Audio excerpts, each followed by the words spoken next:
Hoy presentamos el segundo tomo de la historia del PCT.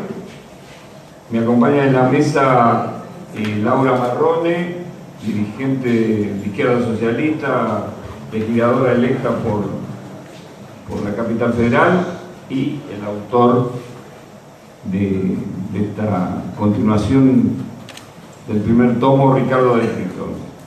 Desde ya agradecemos la presencia de todos los amigos, de los compañeros, en especial que dominan la platea, digamos, la escena, los compañeros y compañeras de aquellos tiempos del PCT, y en especial destaco la presencia del compañero Juan Carlos Coral, que encabezó la fórmula presidencial del PCT, junto al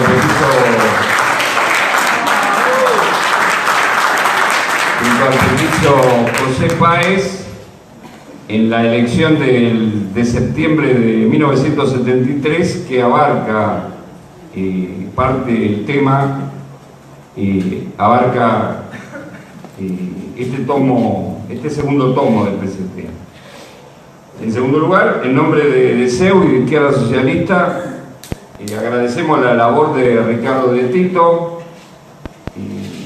Ricardo ha publicado más de 20 libros. Entre sus obras se destacan Yo Sarmiento, Las dos independencias de Argentina y Coral, el último socialista, que va a estar en librerías próximamente.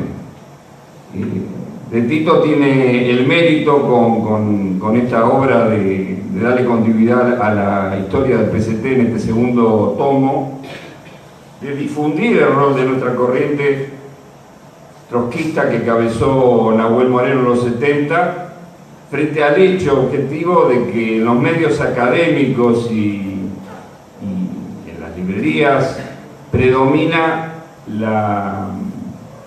las ediciones o la visión en libros fundamentalmente de la guerrilla, de los montoneros. Predomina la visión de montoneros, desmontoneros y de Leer también, y que es una visión nuevamente unilateral, parcial, que ha ignorado a lo que luchamos en los 70 desde una postura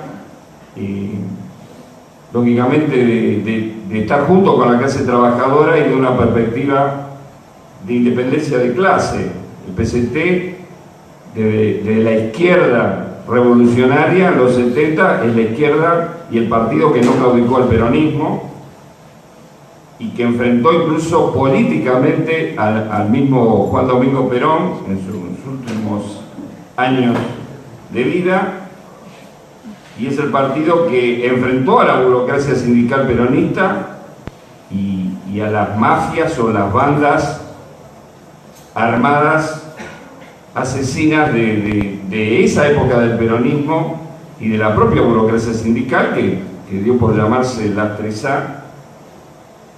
Entonces, este segundo tomo abarca un periodo que es corto en tiempo, que va desde el gobierno de Cámpora a la muerte de Perón en julio de 1974, pero es un periodo álgido de la historia argentina, de la historia de la lucha de clases del país, con procesos muy intensos y con cambios permanentes, al punto que hubo en ese periodo 3 presidentes peronistas: Cámpora, Raúl Lastiri y después Juan Perón. Pero a la muerte de Juan Perón hubo una cuarta presidenta, que fue Isabel Perón, ¿cierto? Entonces, en este tomo vamos a encontrar desde la masacre de Seis al retorno de Perón, la asunción de Perón, pero fundamentalmente la lucha que desarrolló la clase trabajadora contra un gobierno peronista, que después va a culminar en la primera huelga general a un gobierno peronista en 1975, que será parte de otro tomo. Pero en este tomo va a estar la masacre de Pacheco, los primeros asesinatos que sufrió nuestra corriente, las huelgas obreras y en especial la huelga de Villa Constitución, y que tiene algún punto de comparación relativa con la etapa actual, porque fue el surgimiento de uno de las primeras expresiones del clasismo en la Argentina. Y en el cuarto capítulo de este segundo tomo se le va a dar importancia a aquel famoso plenario que quizás algunos de los que están presentes acá estuvieron, el plenario de Villa Constitución, que fue en abril de 1974, que fue una oportunidad lamentablemente perdida para que se agrupara el clasismo, todo lo que se llamaba el clasismo, justamente en un momento que lógicamente este tomo lo trata, que es un momento difícil para la clase obrera y para los sectores populares, porque es el inicio de un giro bien reaccionario encabezado por Perón para aplicar un pacto social a sangre y fuego, con la burocracia tratando de desmantelar a los nuevos dirigentes. Entonces, en ese plenario de Villa Constitución se agrupó lo mejor de la que tenía la clase obrera en esos momentos, ¿no es cierto? Lo encabezaba la UOL de Villa Constitución con Piccinini, ahí estuvo Agustín Tosco, René Salamanca, por el Mata Córdoba. Ongaro creo que no estuvo porque creo que en ese momento estaba preso, no recuerdo exactamente, pero sí estaba la corriente peronista de izquierda, representada por Di Pasquale, secretario general del Sindicato de Farmacia, que después sería uno de los tantos, de los miles de desaparecidos, y estaba nuestra corriente. Ausente estuvo justamente boicoteado por la JTP, la Juventud de Trabajadores Peronistas, que era la rama sindical de los montoneros, ¿no? Y allí sí hubo un debate porque nuestra corriente, representado por nuestros dirigentes sindicales, planteó la necesidad de que se constituyera una coordinadora para enfrentar a la burocracia sindical y para organizar las luchas contra el pacto social. Bueno, muchos recordarán la famosa estribillo que se hizo entonces, que era no rompa más las bolas con la coordinadora, ¿no es cierto? Y lamentablemente se perdió esa oportunidad porque ni Tosco, ni Piccinini, ni la corriente combativa del peronismo, ni los maoístas, que estaban con su principal figura, que era René Salamanca, estuvieron de acuerdo a hacer esa coordinación, y se perdió la gran oportunidad de constituir un polo obrero clasista de lucha que enfrentara tanto al gobierno como a este giro reaccionario que iba directamente a asesinar o a atacar a la vanguardia obrera, ¿no es cierto? Lamentablemente después hubo una gran huelga de Villa Constitución, se perdió, lo intervinieron, el sindicato, etcétera, etcétera, ¿no es cierto?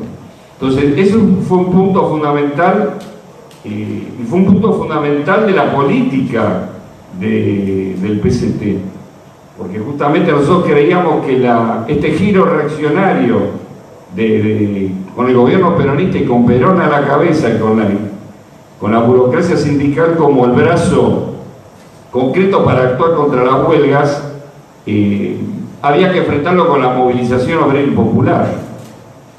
En este cuarto capítulo también se toca una expresión de ese giro reaccionario. Fue a principios del 1974 la policía cordobesa da un golpe contra el gobierno de Córdoba, ¿cierto? Creo que de Obregón Cano, si no me equivoco, y de Atilio López, el secretario general de la UTA, que era el vice, se llamó el Navarrazo, encabezado por el jefe de policía. Nosotros lo definimos como, el PCT lo definió como un golpe semifascista. Lamentablemente no hubo una respuesta. La guerrilla estaba en otra política, tenía cierta influencia sobre el movimiento obrero popular, y no dio una respuesta de movilización. Y esa fue el centro de la política del PCT. Justamente en este tomo se viene también a poner negro sobre blanco y yo creo que cerrar ya para que quede en un libro y para las generaciones que vendrán, la respuesta a una acusación, una calumnia que se hizo al PCT, lamentablemente del sector del trotskismo, de la cuestión, el debate famoso de los grupos de los 8. Porque concretamente el 21 de marzo de 1974, el PCT participó con Coral y con Arturo Gómez, que era el miembro del secretario del partido, participó el PCT de una reunión en la Quinta de Olivos con Perón, con 8 partidos opositores, entre ellos la Unión Cívica Radical, Oscar Allende, que era el PI, el Partido Comunista, que el objetivo de esa reunión era reclamar contra la escalada de atentados a la libertad democrática que se venían dando ya desde, por ejemplo, desde Navarrazo, que se impuso un golpe encabezado por una policía de ultraderecha al servicio de desplazar la izquierda del peronismo de la gobernación. Y esto ocurrió en marzo. Nosotros fuimos víctimas a finales de mayo de los primeros asesinatos de la 3A en Pacheco, o sea, era un proceso que se venía, y ese fue el objetivo, no tuvo otro. Nosotros no tuvimos ningún compromiso ni con ninguno de esos partidos, simplemente fue una táctica para aprovechar ese espacio, para hacer ese reclamo y tener ese espacio. Lamentablemente en ese momento el mandelismo, Ernesto Mandel, que encabezaba la Cuarta Internacional, y de la mayoría nosotros nos oponíamos a su política equivocada de la Cuarta Internacional, que había dado un apoyo a la guerrilla, y tenía una política oscilante frente al peronismo y frente a todo. Nos acusó de deslizarnos, que el PCT se deslizaba al Frente Popular, y definió que abandonaba la política de clase. Fue una acusación que hubo que responder en ese momento, y con el tiempo eso lo retomó Política Obrera, el antecesor del Partido Obrero, y lo sigue levantando cada tanto. Jorge también escribe algún artículo sobre esto, y también se sumaron digamos, en este nuevo ciclo el PTS, ¿no? Con sus, y lo han escrito en Idea de Izquierda y en algún texto, en un libro también de historia sobre los 70,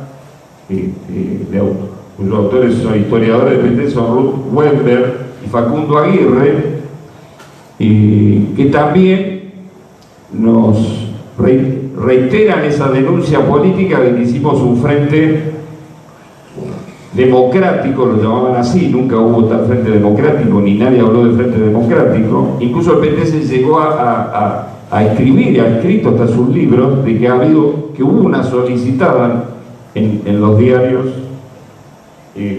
donde salía ese compromiso de un frente democrático. Bueno, nunca hubo tal frente, solo hubo esa reunión. El PCT jamás depositó ninguna confianza ni que con esas reuniones, ni con la Unión Cívica Radical, ni con el PI íbamos a solucionar el problema del giro semifascista que estaba tomando el país, sino que nosotros siempre compusimos la movilización obrera y popular. Por eso fuimos a Villa Constitución a proponer esa coordinadora, porque considerábamos siempre, como lo seguimos considerando ahora, que solo de la clase obrera podríamos parar a una derecha y a un pacto social pro-patronal. Tal es así que el libro tiene una pequeña perla, que es que el compañero de Tito se ocupó de investigar, tomó el trabajo de revisar los diarios de la época, que son muchos de los que siguen hoy, Clarín, La Nación, Crónica, La Razón, que ya no existe más, y encontró muchas solicitadas. En el libro está incluso de qué tipo de solicitadas, de qué temas trataban las solicitadas en esos días, y no hubo nunca una solicitada que ha citado estos historiadores falsificando la realidad.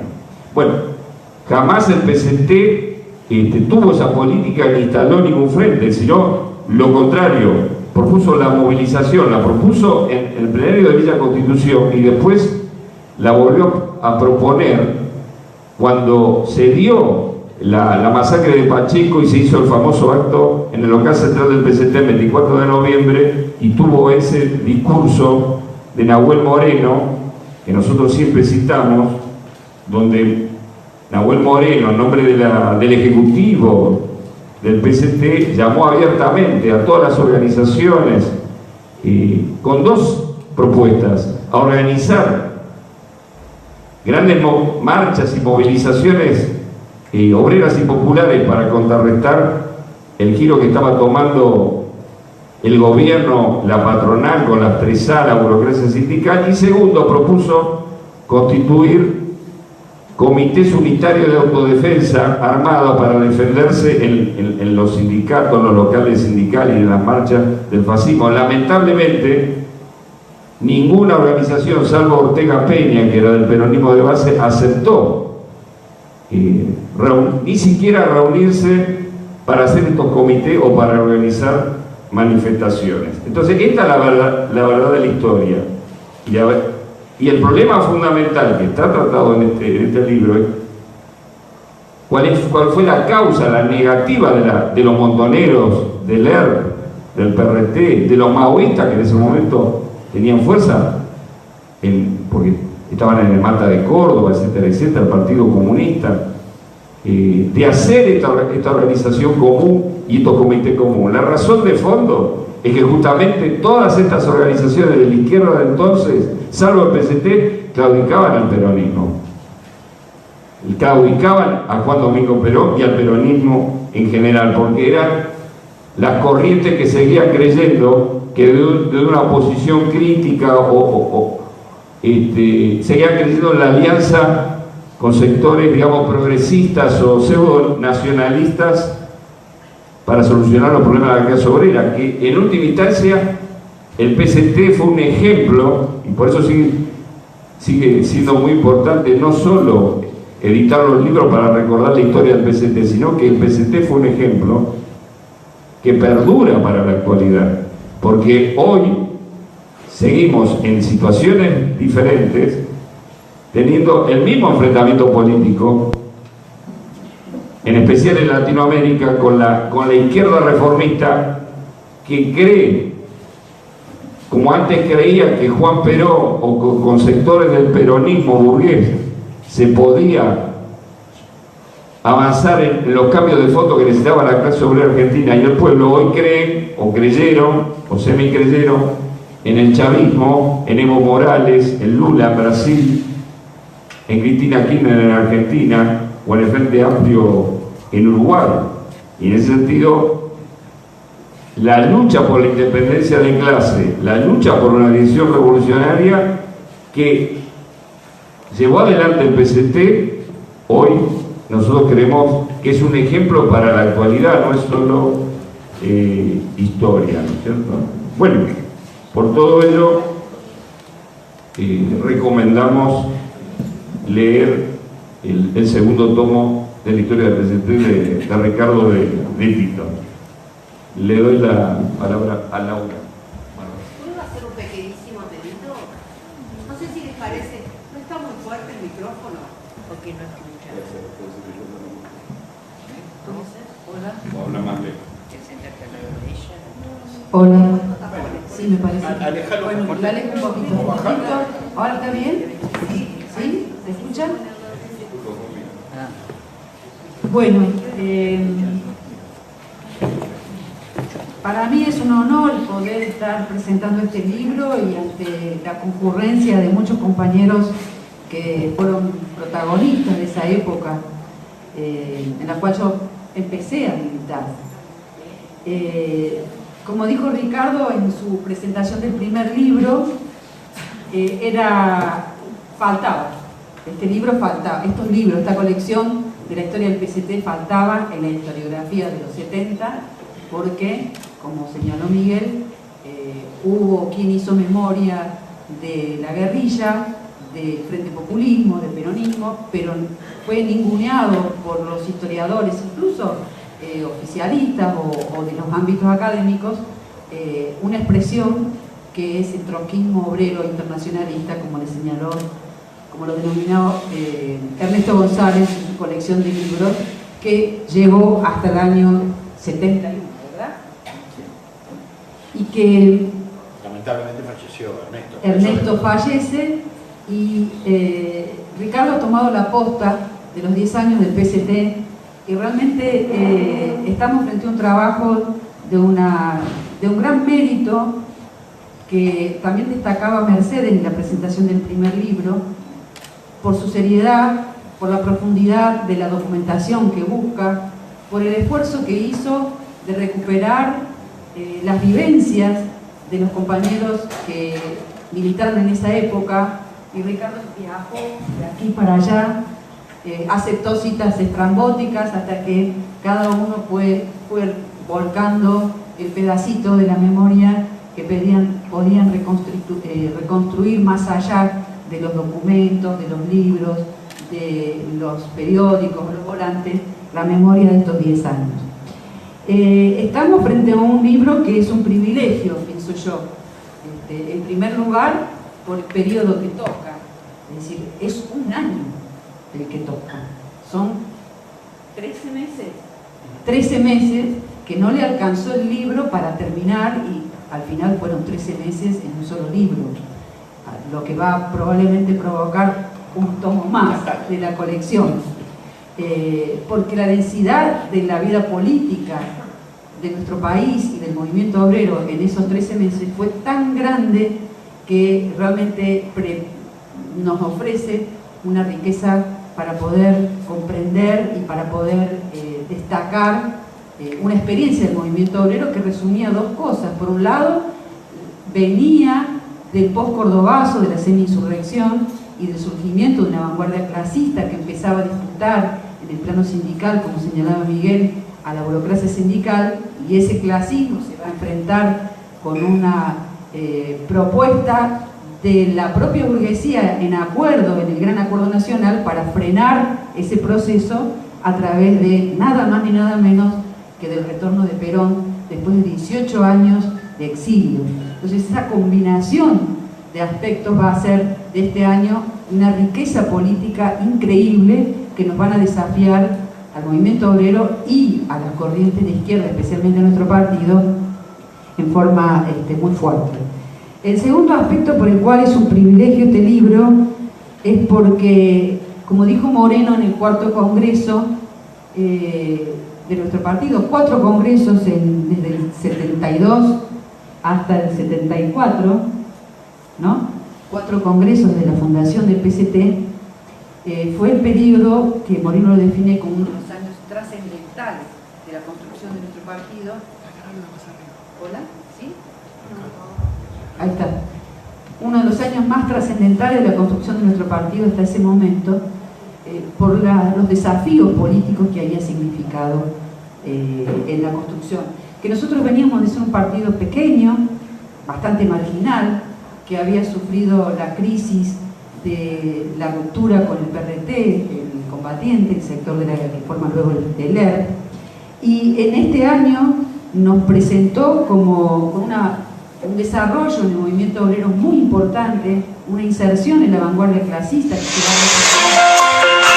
a de frente de los trabajadores, y además con una personalidad política muy fuerte que nos permite, tiene que ver con un rearme teórico político que nuestro partido tuvo, entre otras cosas, primero por la lucha que tuvimos que dar contra la desviación foquista y por la experiencia política que nuestra corriente traía de haber sido parte de la resistencia peronista y de la inserción de un pequeño grupo trotskista que fue fundado por Moreno en un movimiento obrero y que obligó y formó a nuestro partido en la capacidad de dialogar con las masas y dejar de ser las famosas grupos que se reunían en las universidades y poder insertarse en el movimiento obrero con personalidad y con capacidad de dialogar.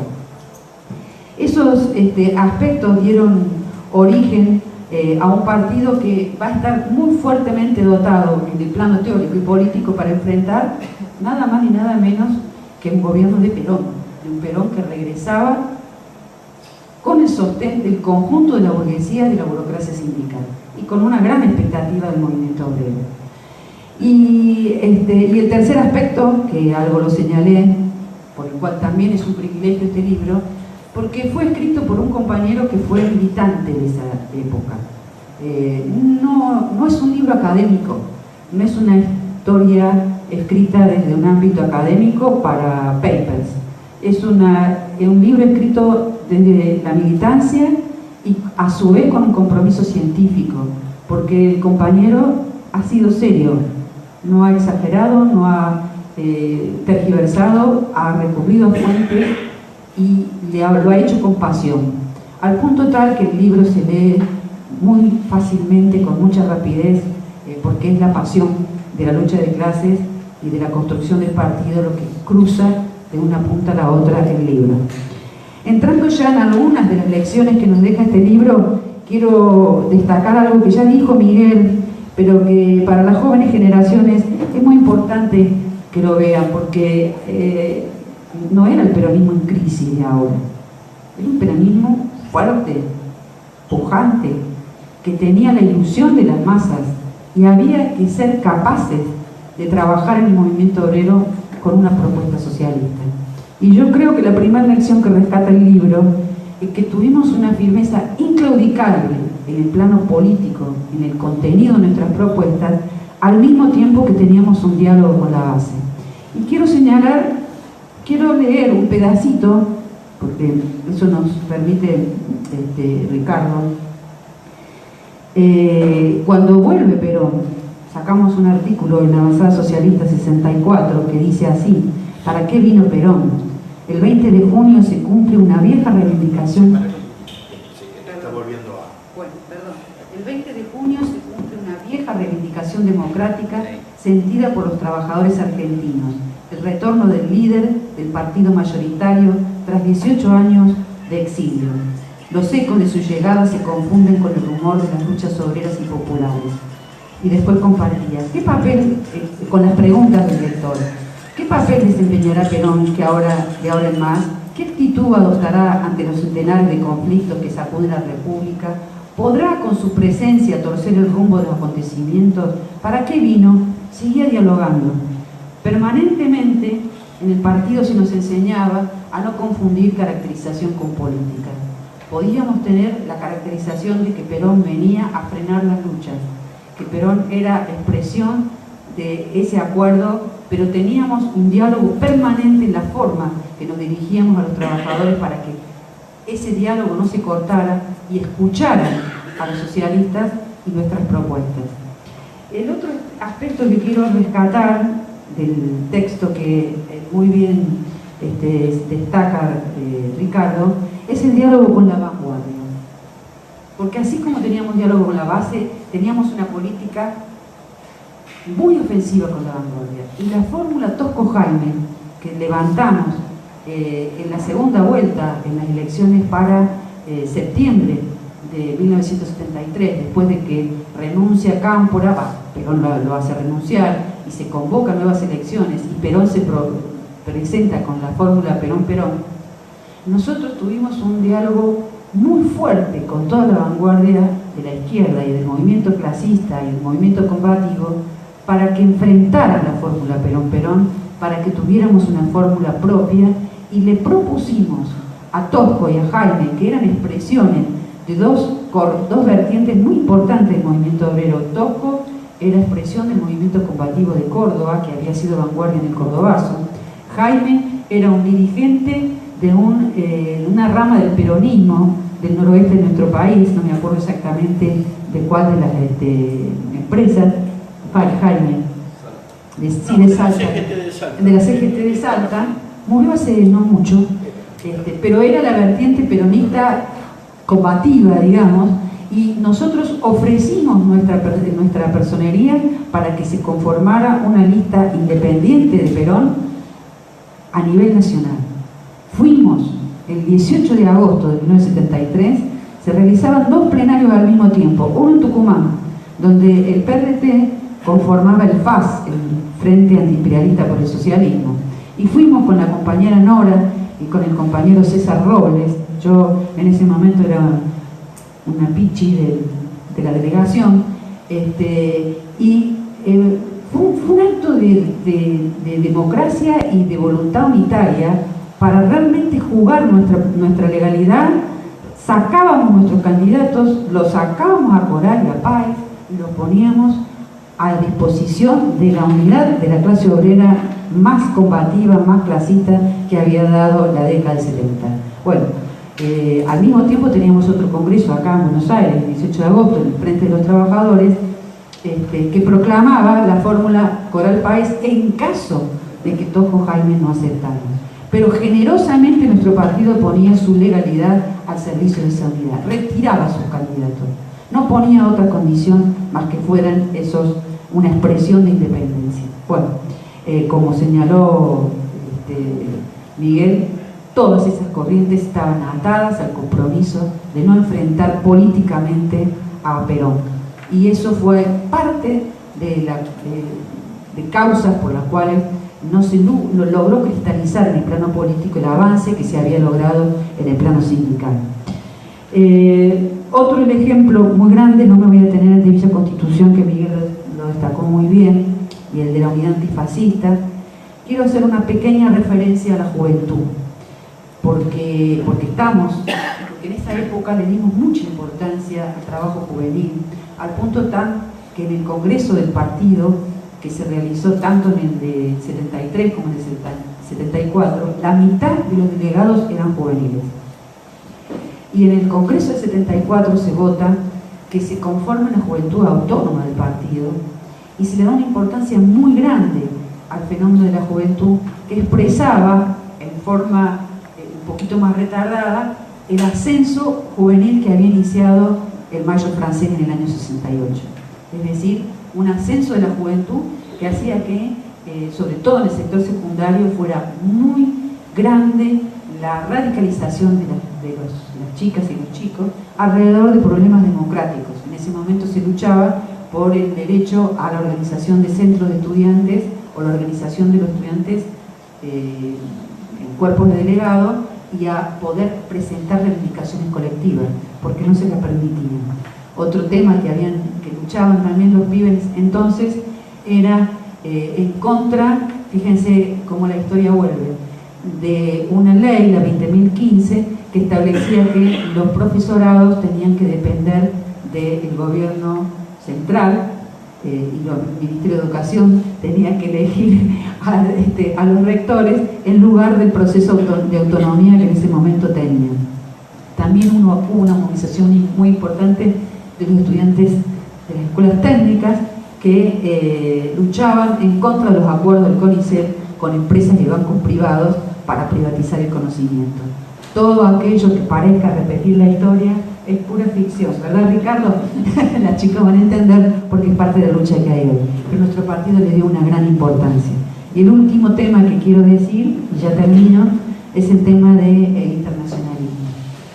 En el Congreso, en el cuarto Congreso, así está bien, en el cuarto Congreso, Moreno dice que uno de los balances más importantes que tenía que hacer el partido es que se había educado el partido en el internacionalismo, porque nuestro partido en ese momento había participado de la lucha por denunciar el golpe de Pinochet, y tanto en los lugares gremiales, como por ejemplo en la Fundación de CETERA, nuestra compañera Dorita Martínez llevó la moción para que el Congreso repudiara el golpe de Pinochet. Al poco tiempo Perón recibe a Pinochet, que la JP y los camporistas recuerden, porque así fue. Nuestro partido educaba a la clase obrera en la solidaridad internacional y nuestra propia militancia se había educado en ese perfil internacionalista, al punto que nuestro Congreso tenía como presidencia honoraria la clase obrera chilena. Bueno, el libro es un lujo, invito a su lectura, a su difusión, y le paso la palabra a Ricardo.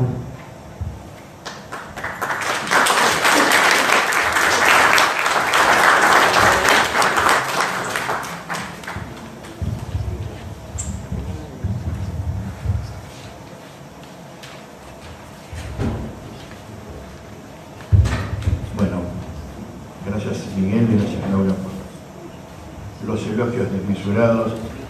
Debo aclarar que muchas de las actividades de la investigación se hicieron asado de por medio, así que no fue tan sacrificado el asunto. Tratamos a esta altura del partido ya de combinar un poco recordar viejos tiempos con pasarla más o menos bien, ya que nos queda un poco menos en el carretero. Bueno, quiero agradecer la presencia de mucha gente que está en el libro. Muy buena parte de esta concurrencia está en el libro. Figuran, ya sea con nombre y apellido, varios, y otros porque estuvieron presentes en los hechos que se cuentan. Entonces quiero saludar la presencia de la lista 3 verde de bancarios, que fue un gran orgullo nuestro, que está acá presente. De los docentes que fundaron la CETERA el 11 de septiembre de 1973, no se me emocione, compañero Malaguti, el 11 de septiembre del 73, el mismo día que era el golpe de Estado en Chile, en un colegio que gracias a los viejos compañeros docentes logré, creo que por primera vez, escribir en qué colegio fue que se fundó y gracias a quién se consiguió que la CETERA, que fue a Tayana Padre, que se dio un colegio para que sesionara el Congreso de CETERA. El mismo 11 de septiembre, que fue el golpe en Chile, fue el día de fundación de la CETERA, y los compañeros que en ese momento habían empezado a sacar una revista alternativa docente que se transformó, Laurita desde Córdoba, y entre el público, Lea, con quien en aquella época teníamos una relación muy cercana, porque además éramos compañeros de la facultad, formaron parte de ese evento, de esos eventos. Quiero saludar también a los que en la camada anterior, como Miguel Ofrente, dirigieron desde el Padre de la Verdad dos de las luchas más importantes del año 71, sin las cuales el PCT no hubiera dado el salto que dio en el año 72, la de Chrysler y la de Petroquímica Sudamericana en La Plata. Están acá.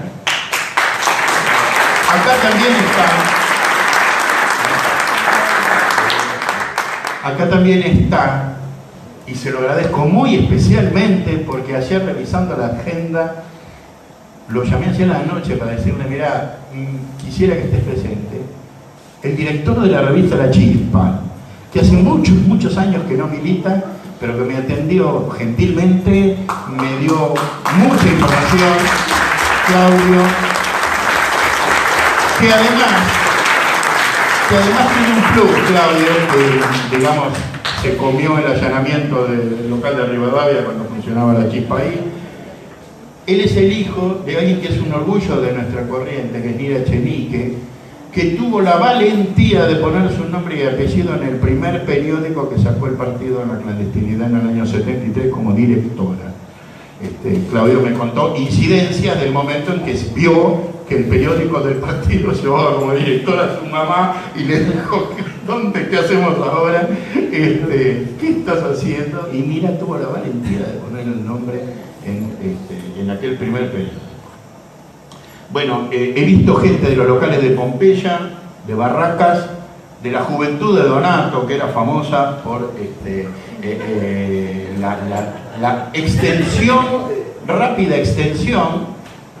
Yo no sé si lo cuento en este tomo o en el anterior, pero no sé si saben que ahí tocó Sui Generis antes de ser conocido como Sui Generis. Charlie y Nito venían al local de Donato, en el que además, en el breve periodo que estuvo en el año 72 libre, Hugo Blanco iba a tomar mate, y la gente conversaba con Hugo Blanco como si fuera un compañero más, y después cuando le decía quién era, le temblaban haber estado con el principal dirigente obrero y campesino de nuestra corriente a nivel internacional. Hay gente del local de Callao, del local de Anfunes, en el cual entre otros estaba Miguel también.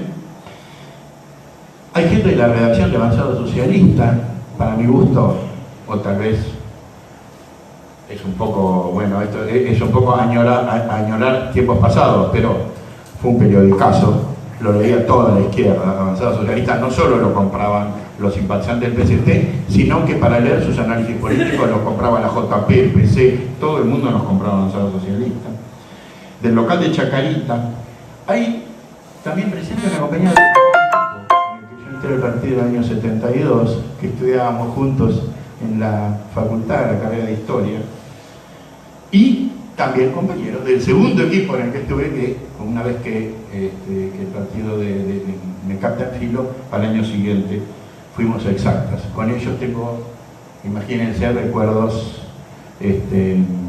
muy queridos, y entre otros la famosa agarrada a trompadas con la Juventud Peronista en la Facultad de Filo, cuando, contra lo que digan algunos charlatanes hoy, que dicen haber sido los únicos que denunciaron a Perón cuando regresó, pero lo habrán denunciado en la prensa que no leía nadie, porque los que nos agarramos a trompadas por votar a Perón y votar a Rucci, López Rega e Isabelita, eso fuimos nosotros, ¿sí? Las iniciales son dos, la primera es P y la segunda O. En aquella época se llamaban políticos obreros. ¿Me puedo hacer una pregunta? Déjame hilar, porque si no se me va un poco. Bueno, con este agradecimiento, y en especial, por supuesto, a Juan Carlos Coral, con el cual en estos años ya hemos trabado una amistad entrañable, no quiero dejar de mencionarles que también trajimos una delegación del PCT de Les Mata Córdoba, que está presente, con uno de los compañeros que fue a fundar la regional, y otro que justamente venía de política obrera y se incorpora al PCT rompiendo con el altamirismo, y que era dirigente de la FIA de Córdoba, además de la compañera Laura, que era también cordobesa. O sea, fíjense el nivel de presencia, sin poder entrar en detalles con muchos de ustedes con los que tengo referencias más vagas. La realidad es que, efectivamente, como los dos compañeros que me precedieron lo plantearon,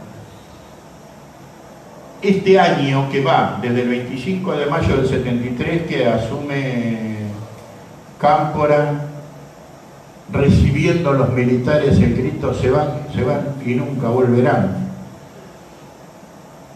esperanza que no duró tanto, hasta el 1 de julio del 74, cuando muere Perón, tiene un día a día una secuencia de episodios tan vertiginosa, que todo esto que les conté yo recién, o sea, desde la fundación de la CETERA, por ejemplo, yo siempre le doy una importancia muy especial a eso, porque hasta el año 70-71 los docentes no se consideraban trabajadores, eran una especie de élite. O sea, el trabajador de la educación fue una batalla que se usara ese término, porque eran docentes, no, ¿cómo? Colegas, no parte de la clase trabajadora. En el 71, con los nucleamientos docentes, se empieza a formar una intersindical, estaban divididos en centenas y centenas de sindicatos, y la CETERA fue un salto histórico, porque desde que empiezan, es más, en el año 74, uno de los grandes problemas que tiene Perón justamente es un paro de 48 horas de los docentes, que era algo casi impensable. Por ejemplo, la Federación Sarmiento de la provincia de Buenos Aires se negó terminantemente a integrar ningún tipo de organización sindical, porque no se consideraba un sindicato, sino una especie de asociación civil de maestros. Pero como eso, tuvimos también el golpe de Chile, que fue un preanuncio, y el golpe de Uruguay, que fue un preanuncio de que se venía, de que, digamos, de que empezábamos a estar cercados por gobiernos totalitarios. Ya había habido el golpe en Bolivia, en Paraguay hacía años que estaba Stroessner, en Brasil hacía años que había una dictadura, Chile y Uruguay. Argentina había quedado como el único país democrático del cono sur de América.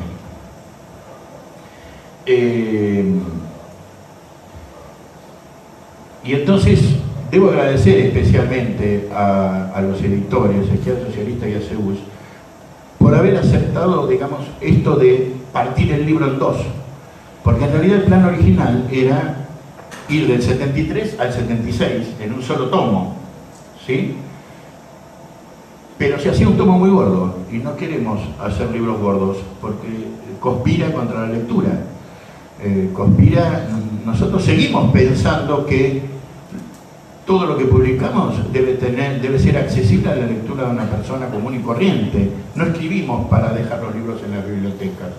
Queremos que los nuevos activistas, trabajadores, estudiantes tengan un libro de acceso sencillo, y entonces creo que fue un acierto dividirlo en dos, aunque, digamos, en realidad les estamos haciendo trampa, porque en vez de darle un libro gordo le vamos a dar dos flacos con la misma cantidad de material, pero por lo menos van a poder decir, bueno, leí hasta acá y después sigo con el siguiente. No se van a asustar, digamos, de ver una cosa de 500 páginas. Bueno, yo no sé, ya que yo quiero que disfruten de la lectura del libro, y la verdad he pensado toda la semana qué decirles hoy. Hay para mí dos cosas, una que en algún sentido ambos lo han planteado ya antes, que es una pelea historiográfica. Acá hay una discusión historiográfica sobre la década del 70 que tiene una versión unilateral de los acontecimientos, porque es la historia de que los héroes fueron los que se dedicaron a poner bombas, secuestrar gente y atacar destacamentos militares. De eso se han adueñado a tal punto que, aunque en cantidad, obviamente, de los desaparecidos, un altísimo porcentaje es gente que participó en la guerrilla, ya sea de Montoneros o la llamada guerrilla marxista de Leer, la realidad es que esto oculta al protagonista central del período que se abre con el Cordobazo, que es la clase obrera. O sea, el plantear que el principal protagonista de los hechos de los 70 es la guerrilla es una explicación unilateral y subjetiva de la historia, porque la guerrilla es un emergente, un ala, un sector ultraizquierdista y a la vez frente populista de un fenómeno que es el que realmente digamos impulsó, como todo buen marxista lo tiene claro, que la historia es la historia de la lucha de clases, no la historia de aparatos armados contra otros aparatos armados. Y el Cordobazo lo hicieron los trabajadores, propulsora, Villa Constitución, todo eso.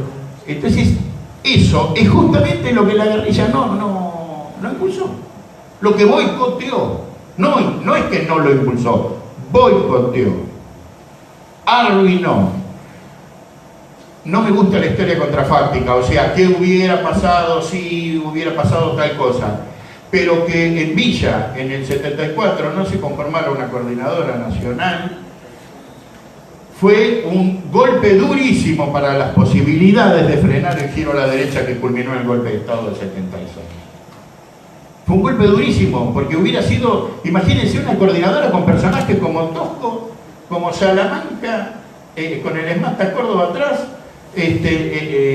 con sindicatos enteros como Farmacia de Pascuale, todo Villa Constitución, la UOM de Villa Constitución como punto de referencia, la CGT de San Lorenzo, que era poderosísima también. El gran ausente del periodo 69, 72, 73 fue la clase obrera de Buenos Aires.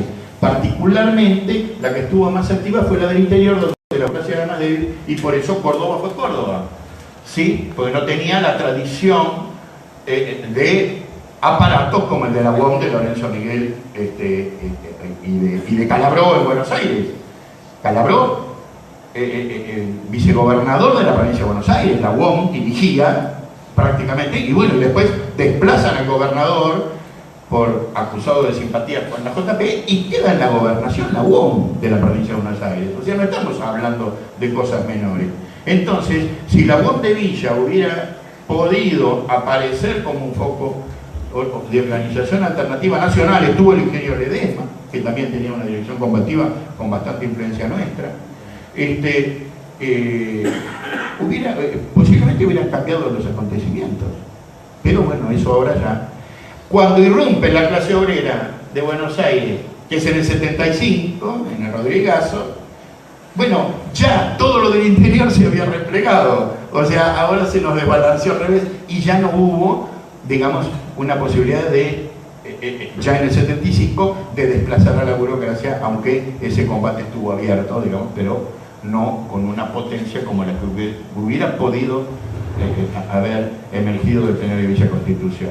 Nosotros nos preguntábamos si está la cita, porque el inicio del periódico, el libro es abundante de citar al periódico, que por qué cuando fue el Navarrazo, lo que contaba Miguel, el golpe de Estado en Córdoba, ¿por qué no había habido una respuesta como la del Cordobazo? Y sencillamente porque Tosco, Salamanca, etcétera, no convocaron, definitivamente. No llamaron a una huelga a parar por tiempo indefinido hasta que se repusieran las autoridades democráticas como mínimo.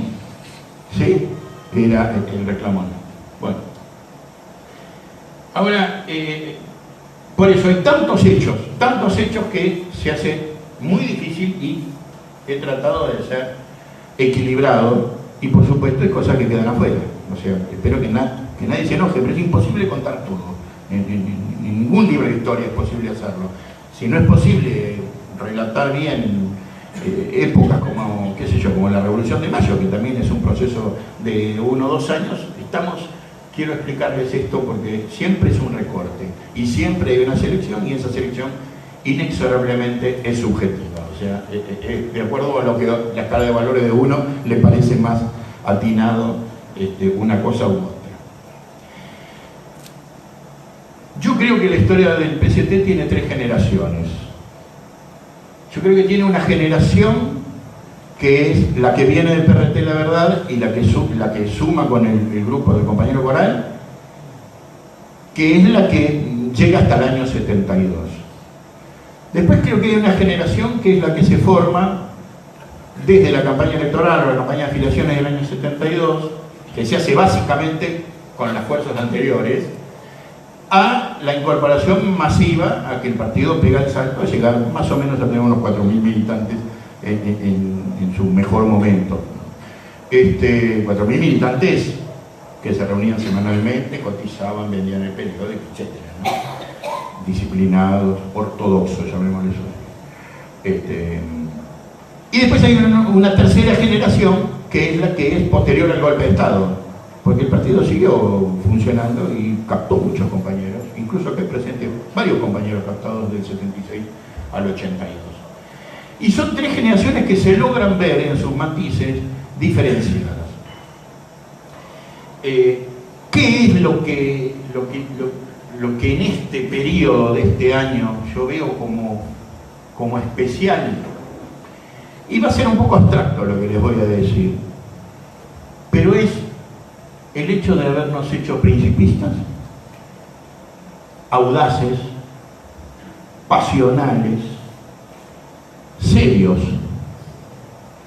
Recuerdo todavía un plenario de dirigentes de equipo, de cuadros medios de la universidad, con el compañero Moreno en el local de Rivadavia, cuando seríamos unos 20, 25, y cuando así al tuntún a un compañero le dice: perdón compañero, ¿cuántos militantes hay en su frente? Y el compañero vaciló un poco, 18, 20, ajá, ¿y cuántos cotizantes tienen? Y más o menos 50, estoy diciendo números que no son los reales, ¿no? Ajá, ¿y cuántos periódicos pasan? Y depende, Y bueno, y Moreno dijo: si todos los que están acá dirigen así, no vamos a ningún lado. Dice, la estadística es la base de la política. Dice, tenemos que saber exactamente cuántos militantes tenemos, exactamente cuántos periódicos pasamos, exactamente cuánto cotizamos y cuánto dinero se recauda. Los partidos no se dirigen más o menos. Bueno, me acuerdo porque fue un impacto que todos empezamos a llevar registros de cada uno que entraba, salía, estaba en duda, qué sé yo, porque estábamos con cagazo de que en la próxima reunión te toque a vos rendir examen. Pero eso nos hizo serios. La seriedad era tal. Les voy a contar una anécdota de una campaña financiera. Los compañeros más viejos se acordarán. Votábamos el compromiso de campaña. Esta semana voy a conseguir 8 aportes y, qué sé yo, 5.000 pesos. Compromiso. Bueno, supone que la reunión era el domingo a la mañana, que era un día habitual en la juventud, reunirse los domingos a las 9 de la mañana, y tenías 9 aportes de los 10, y era el sábado a las 10 de la noche. Bueno, salíamos a conseguir un aporte, el que nos faltaba, nadie mentía, nadie se le ocurría decir tengo 10 y tenía 9, porque hacíamos el padrón, o sea, todo era serio. Bueno, yo creo que un sábado, serían las 2 o 3 de la mañana, lo encaré a Lito Nevia, a la salida de un recital, en Corrientes, ahí donde está el Paseo de la Plaza ahora, en Lorca, alguno de esos cines había tocado. Y le digo, mirá Lito, el PCT, la campaña financiera, me dice, sos el 7º tipo que me pide plata hoy. Dice, ¿por qué no me dejan de hinchar las pelotas? Que soy el único tipo que tiene cara de poner plata para los partidos. Y yo digo, disculpame, Lito, pero la verdad es que tengo un compromiso asumido. Todos me dicen lo mismo. O sea, que así como a mí me faltaba uno, había algunos cuantos más que le faltaba, y vos salías a la pesca de cruzarte en Corrientes con algún tipo conocido a quien lo pudieras abordar y mandarle, venderle un bono, porque era un bono de campaña. Pero en esa seriedad estábamos educados y nos hicimos gente seria, a pesar de que veníamos de ser jipones o lo que fuera, o medio barderos, nos hacíamos serios. Los compañeros también se van a acordar, algunos por haberlo dicho y otros por haberlo recibido, el famoso no seas pequeño burgués. Les removí algunos recuerdos. Ese tono con que lo dije no era el tono habitual, se decía con otros signos de admiración. Porque uno hablaba de más, o porque usaba términos difíciles para expresarse, o porque no tenía asumido el método de, si se votó en el equipo que la ronda es de 3 minutos, son 3 minutos, y hablas en 3 minutos y decís lo que tenés que decir en 3 minutos. Y fíjense que, por ejemplo, en Filo, Chiquita no me va a dejar, Marisabel no me va a dejar mentir, en Filo, Olea, tenemos un equipo que por momentos teníamos reuniones de 45 compañeros, eran plenarios. Entonces, si no había un rigor en la organización de la reunión, no había reunión posible. No es que esto es cuando reuníamos a todos los equipos, ¿no? Porque el peronismo de esa época tiene la virtud de, vieron que se ponen las piedras fundacionales de las universidades. Bueno, Ivanišević hizo exactamente lo opuesto, se sacó una foto dándole un mazazo para tirar abajo la Facultad de Filosofía y Letras. Es famosa la foto de destrozar el Clínicas, que es donde íbamos las carreras menores, digamos, antropología, filosofía, historia, íbamos ahí. Socio y psico habían quedado en Independencia.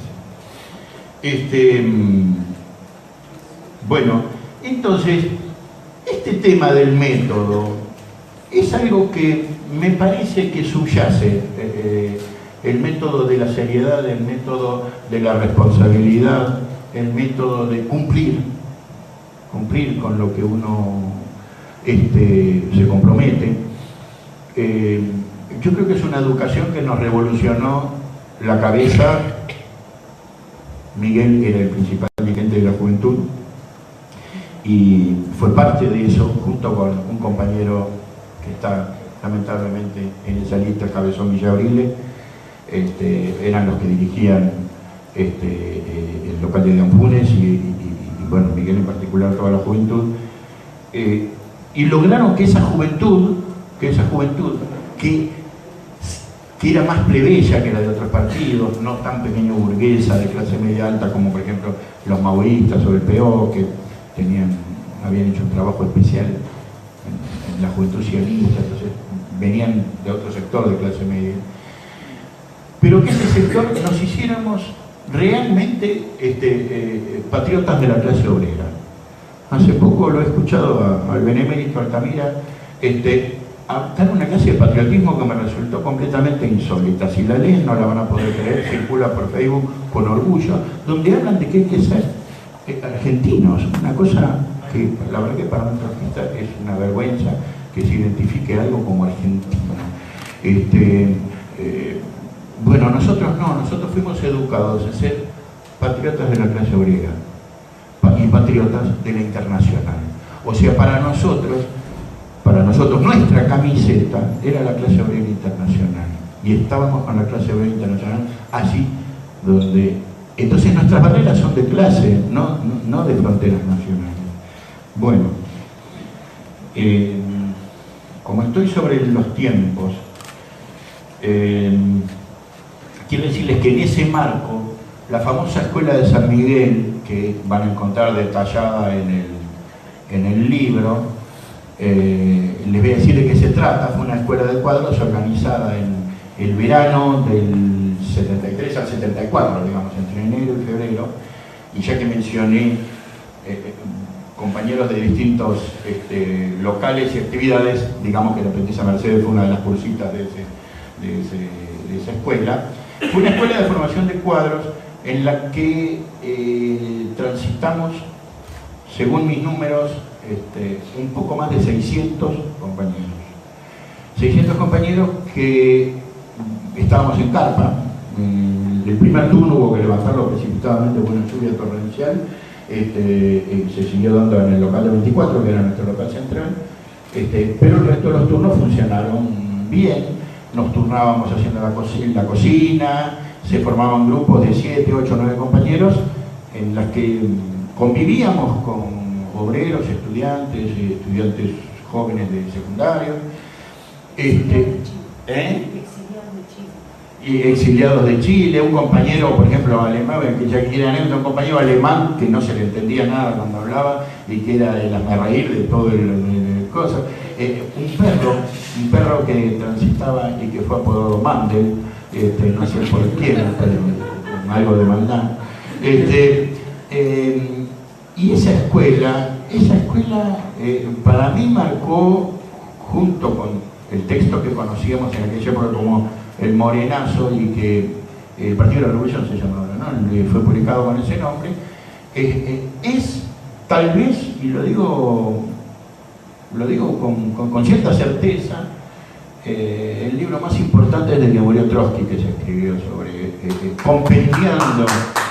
compendiando las experiencias sobre problemas políticos prácticos y sobre definiciones abstractas. No es un libro de teoría, sí de teoría política práctica, digamos, no se mete en cosas como la revolución permanente, etcétera, sino el partido, programa y movilización, consignas, elaboración de consignas, y es un libro magnífico que les recomiendo leer.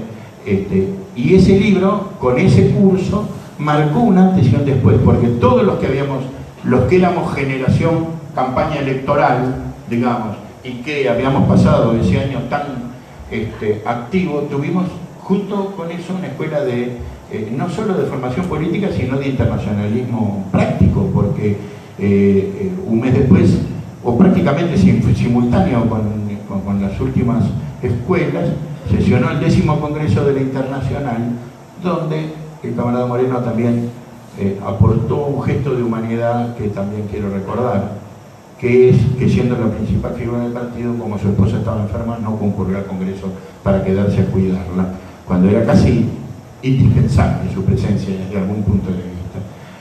Bueno, yo relato ahí, me costó reconstruir quiénes fueron los delegados al Congreso, me han ayudado muchos compañeros, y particularmente fue inestimable la ayuda de quien vivía en Francia e hizo de anfitrión, digamos, porque además hablaba francés, por lo tanto, y era militante de la Liga Comunista Revolucionaria, pero dentro de la corriente morenista, que es el compañero Mario. Sí, Mario.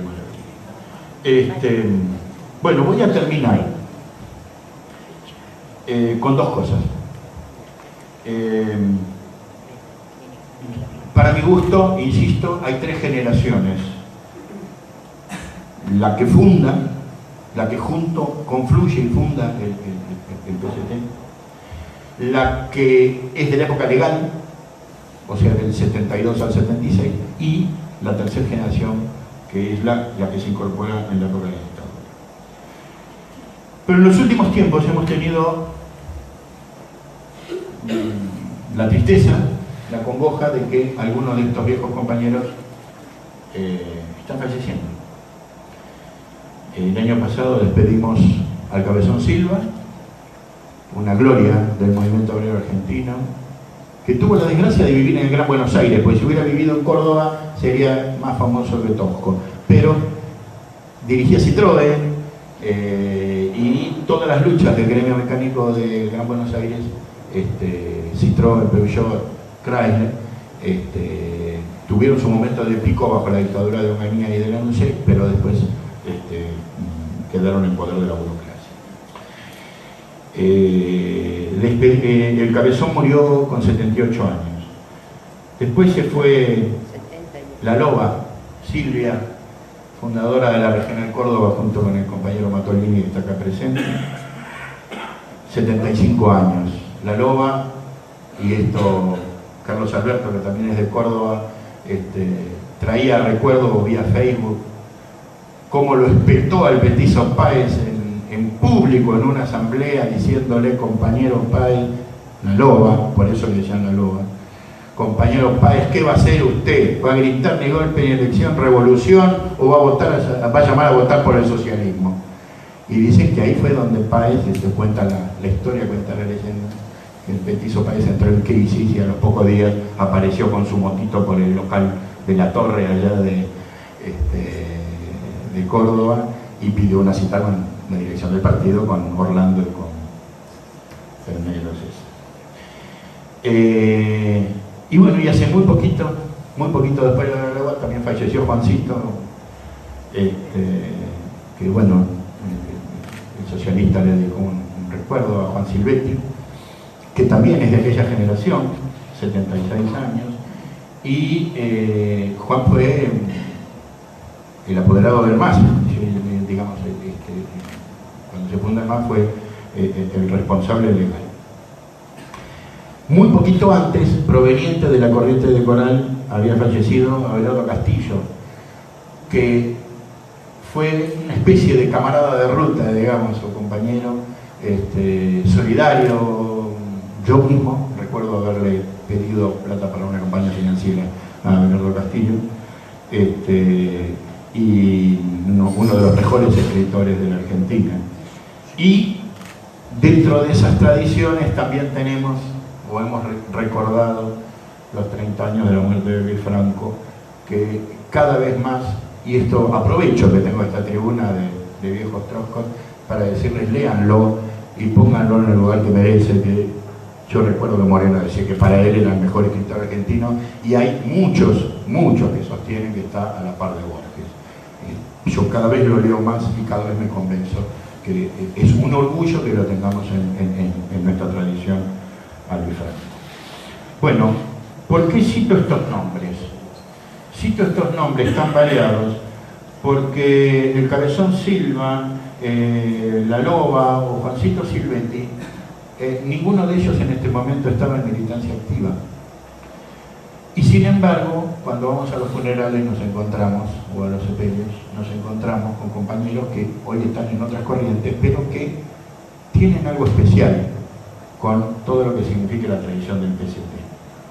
Y se me ocurrió una figura que espero que no hiera a nadie, que nadie se sienta molesto, pero es como si fueran esas familias en las que uno se encuentra con primos que hace mucho que no ve, que se ha peleado duro, pero que hay algo por lo cual hay una relación más profunda, que es la que yo sentí cuando lo encontré a un compañero que algunos recordarán, a Malé, que suena, el militante de medicina, que solo enfrentó enfrentó en un congreso de la FUA a una horda del PC, y que cuando lo encontré, trabaja como médico en un pueblo de la provincia de Buenos Aires. Hablé primero con la esposa, él no estaba, y la esposa le comentó que había hablado yo. Les aclaro que no lo había visto nunca desde el año 70 y pico. Y cuando lo llamo de nuevo, levanta el teléfono y dice: ¿cómo te va, Ricardito? Claro. ¿Por qué? Porque había una cosa rara por la cual en la juventud hoy lo hablábamos con Eduardito de Barracán. había Marcelitas, Cristelitas, todos éramos Hito. O sea, y yo me acuerdo a Moreno decirle pestañita o a Ciamponi decirle Norita, y era Norita, y ya era gente grande, digamos, ¿no? Pero había toda una tendencia así a la cosa cariñosa, afectuosa, y entonces, bueno, yo quiero recoger ese legado porque el libro es de todos los que, aunque después tomaron otros caminos, abandonaron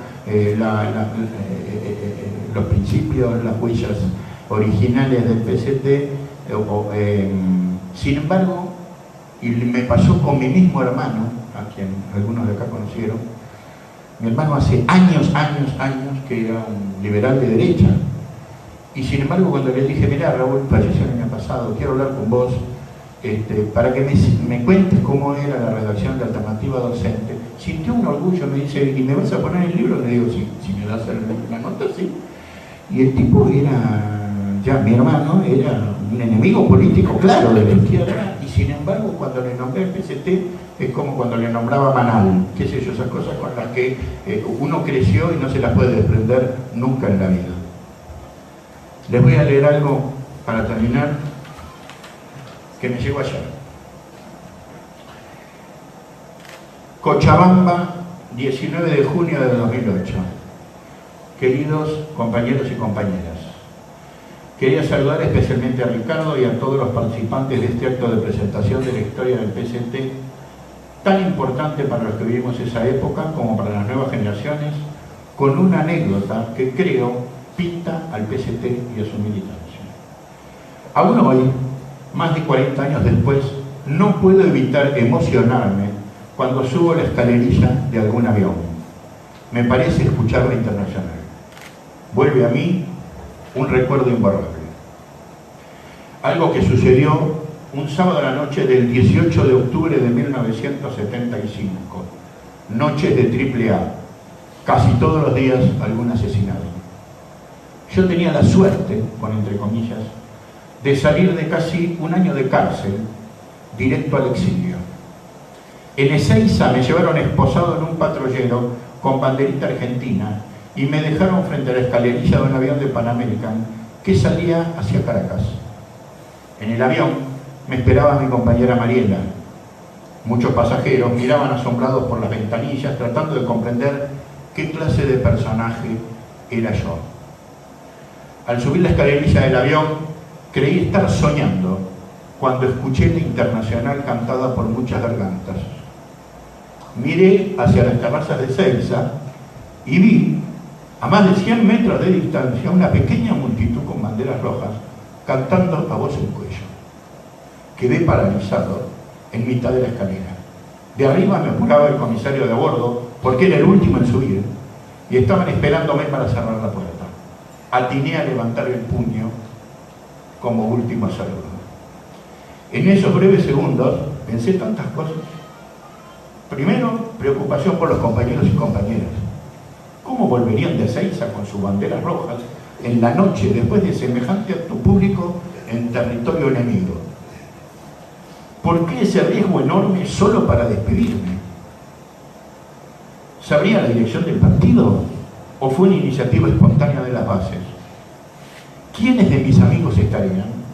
Hasta hoy no pude contestar esas preguntas, pero también pensé que nunca podría olvidar esa despedida y sentí que hasta mi último día sería un militante socialista e internacionalista. La firma es de alguien que muchos de ustedes conocen, que firma como Miguel Lamas, Patillas, que había sido tomado preso el año anterior en Corrientes. Bueno, con esto...